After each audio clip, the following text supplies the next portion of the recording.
pray for you guys, and then you can perch and set yourself up as you need.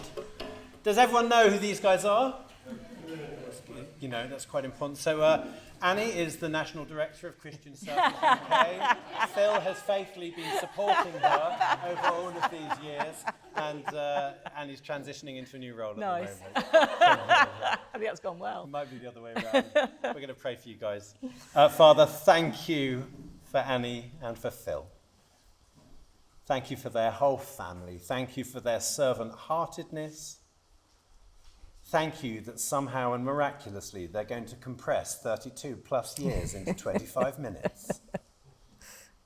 Lord, would you bless them as they speak? Holy Spirit, minister to them as they speak. We thank you for them. We are so grateful to you, Lord, that you sent them to this mission and this place for this season. And we know that there's more to come in other settings and new chapters.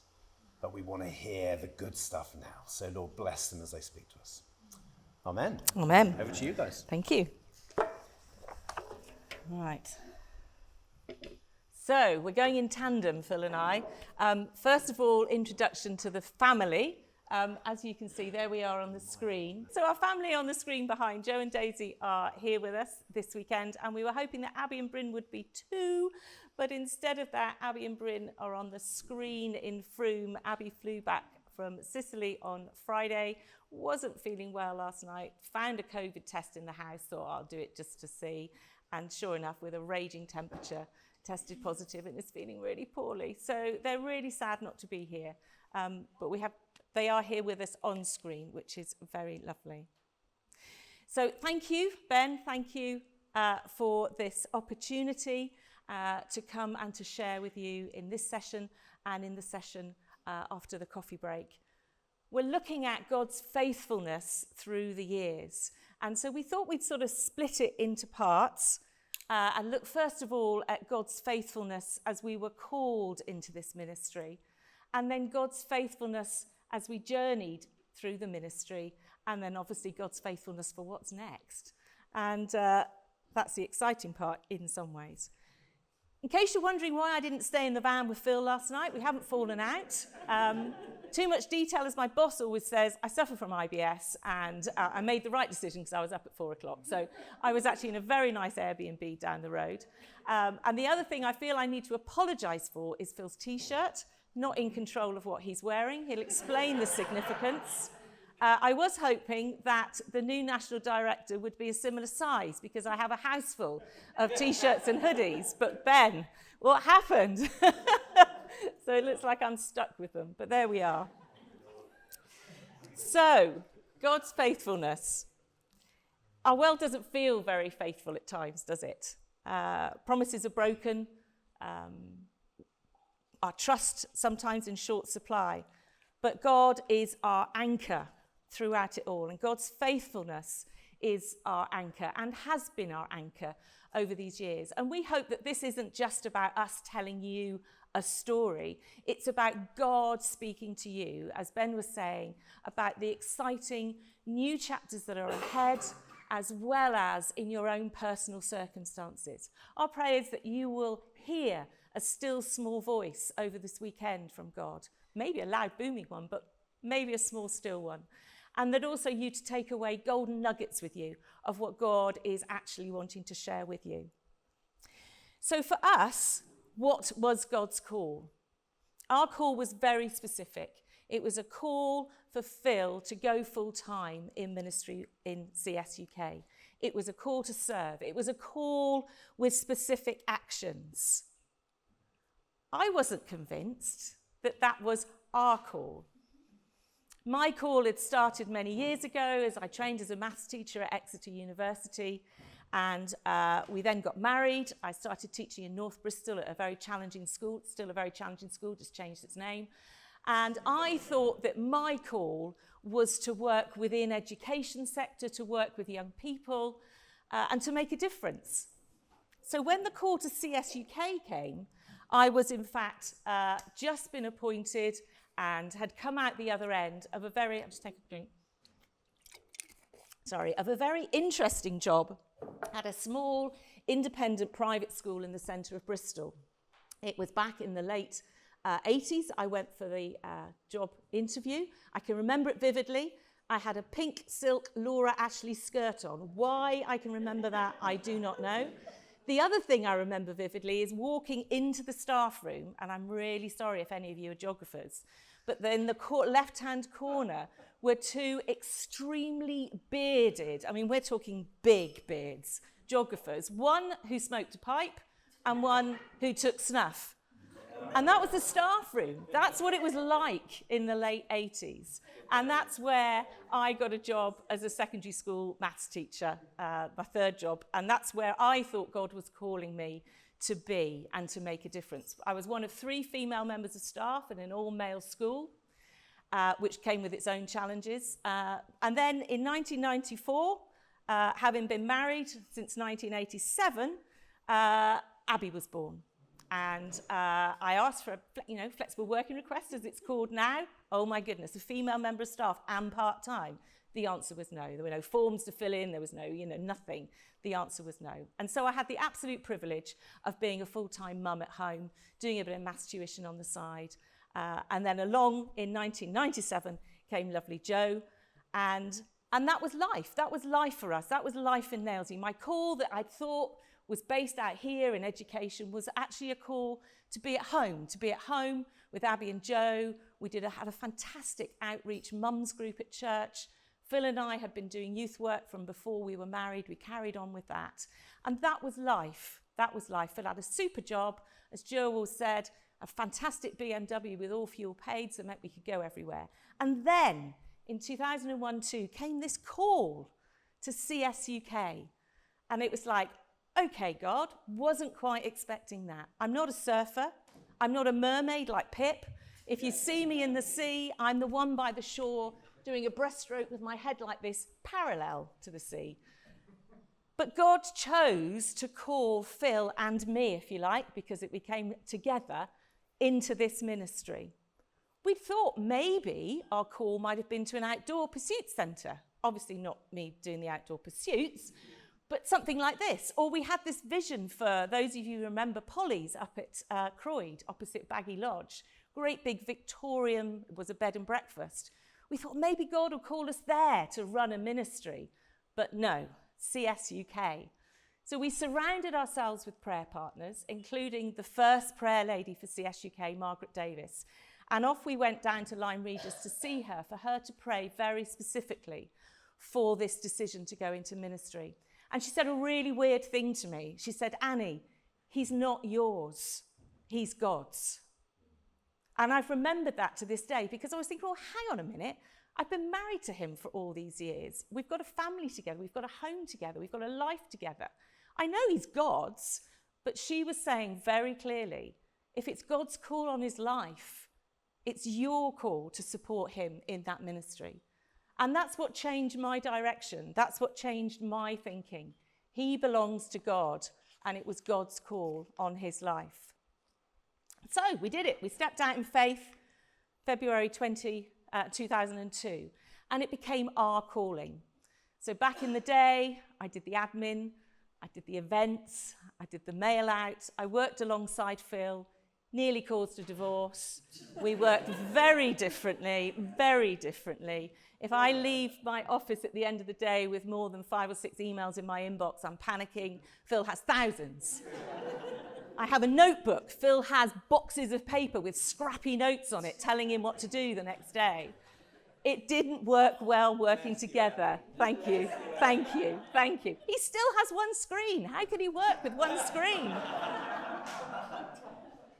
You're laughing, that's good. I told our 3 new ones from Newquay to laugh if it looked funny.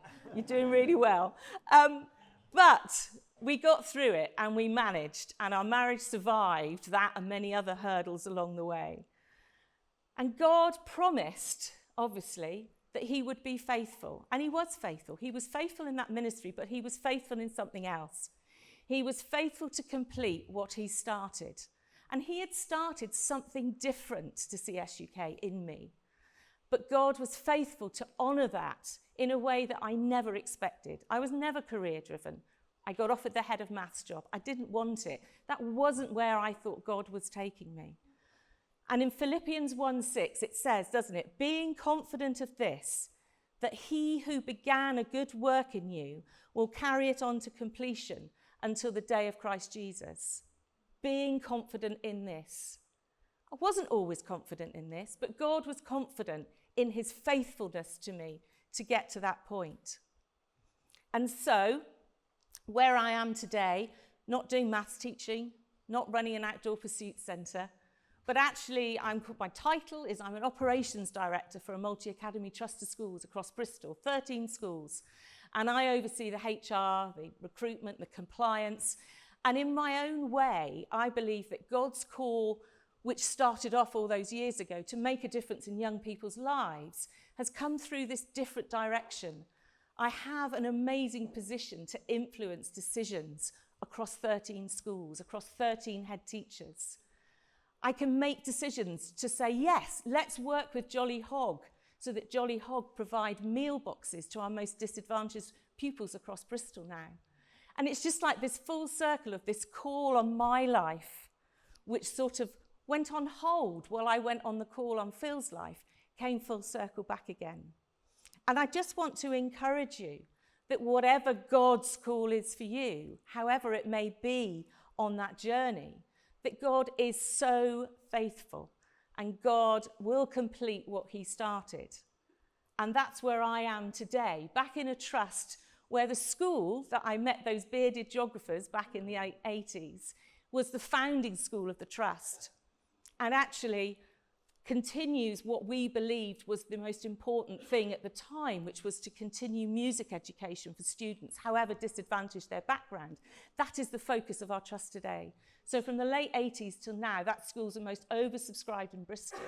And I'm part of that, and that's just amazing. And that is a testament to God's faithfulness on our journey together alongside CS UK. Over to the T-shirted man.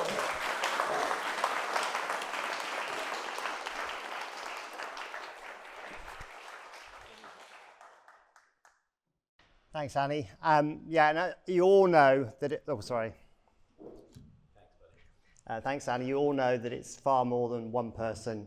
It's far more than the two of us. It's actually Joseph, it's Abby, and sadly now it's Bryn and Daisy as well, because they're part of this crazy journey, the crazy call, as well as their own calls.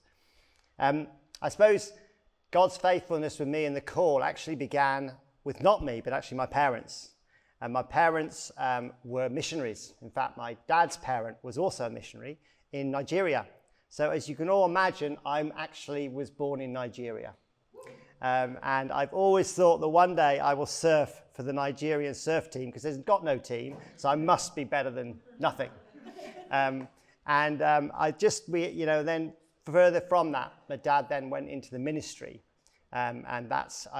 They were amazing parents. Sadly, none of our parents are left, but they prayed for their kids, all four of us, every single day.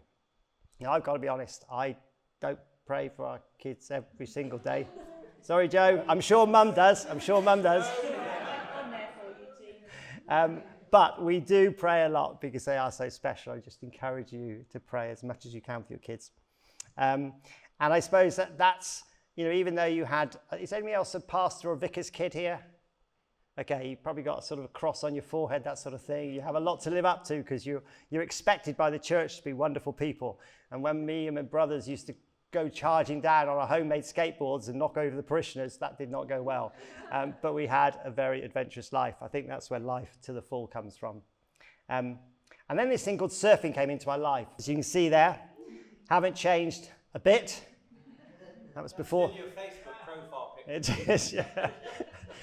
That was before the Tash arrived. But yeah, this thing called surfing came into my life, and we were skateboarders. We used to make our own skateboards, and we used to ride this skate park in West Midlands Safari Park. An amazing bowl there, a bit of graffiti saying, "Go ride a wave." And I always thought, one day I want to go ride a wave. So we lived in Weston-super-Mare. What a perfect place to start surfing. We waited till the gale force winds would blow, and then we would try to ride the waves at Weston-super-Mare. And you never get away with it. But nowadays, because things have changed, but when we were 13 and 14, we used to hitchhike down from Weston-super-Mare to North Devon. We used to hire surfboards, and we used to sleep in the sand dunes and ride the skate park at night. And they were good times. But that's where surfing began to become something more than just an interest for me. And then I went to Plymouth Polytechnic, and that again is where I really began to see surfing and a sort of faith coming together, mainly because the afternoon for surfing was Wednesday, and that's the same afternoon that the Christian Surfers had their committee meeting, not the Christian Surfers, the Christian Union had their committee meetings. So I would want to go surfing with the real people, and they would want me to, anyway. But, and then I ended up becoming chairman of that, and I first ran my contest at the age of 19, which was the National Student Championships with a mere 200 crazy students. God had something in plan for me. And that's really where it began to become something that became passionate. And we all know that it can get too bad as well. We just got to leave it down. Where are you in this, God? And then I saw this tiny advert once I'd left saying, are you passionate about your faith and your surfing?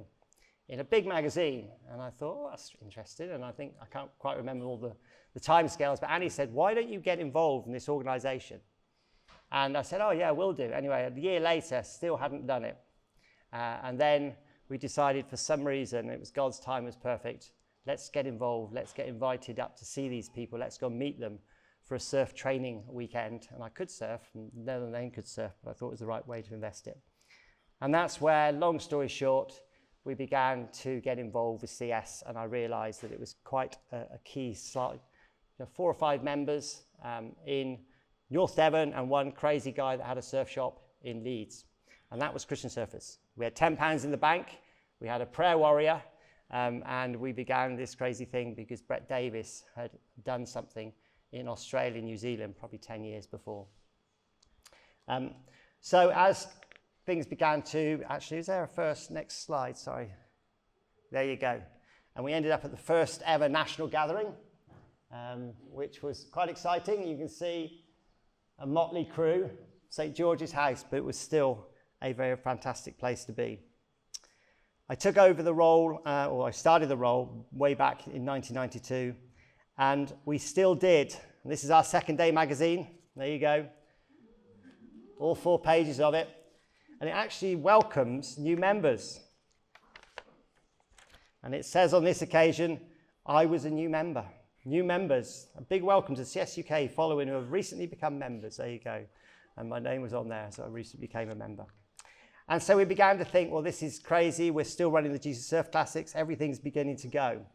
And then I was invited to the first Christian Surfers International Gathering that I went to in New Zealand. And I went there across literally the whole world.